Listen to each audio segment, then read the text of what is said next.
Continuing coverage now on that deadly shooting in Chardon. Just one day after the tragedy, people living in Chardon are finding ways to cope with what has happened. Some are finding comfort in raising money for victims' families, and all of them are finding their own ways to accept the reality that the city will never be the same.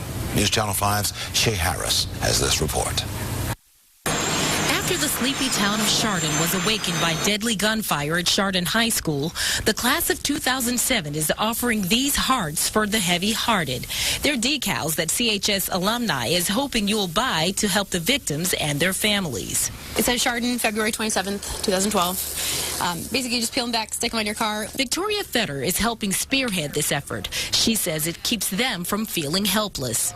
I mean, there's health care funding that is needed, and just general support of these families who there's a lot of, I'm sure, funding that any kind of funding would help in this tragic time right now. For Ed Bryce, who's lived in Chardon 38 years, it's put a new meaning on tragedy. He says he knows tragic things happen daily, but this was the extreme of unexpected. These two poor kids got up in the morning. I mean, a car accident can happen, something like that, and you don't expect it, and it happens. But something like this in Chardon, Ohio, no, I never thought that would happen, and it did.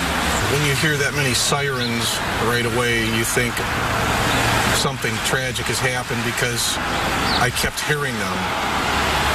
And then I heard the choppers, and I realized that something was wrong. Meanwhile, Gary Skiba and his 3 children graduated from Chardon during different eras. For him, it was a stark reality that times and his town have changed forever. When these kids can't find a place to go to talk to somebody, they don't have an outlet. And it turns into sometimes what happened yesterday, and it's tragic. Skiba says it's time out for assuming what can't happen in a small town. He says instead, they've got to take better care of each other. We need to be more aware. If this is the town where this could never happen, then we need to really concentrate on everything that could possibly happen here on out.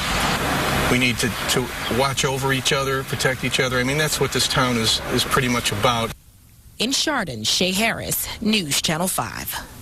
Thank you, Shay. And by the way, those decals cost $10. You can purchase them at the Etched in Time store. They'll also be available at St. Mary's Vigil tonight. All checks should be made out to Chardon Angels of Hope. And once again, these are Chardon's colors right here, red and black. And the people of Chardon, many of them are wearing these little ribbons just to show their feeling and that they side with the people of Chardon, certainly in this time of grief.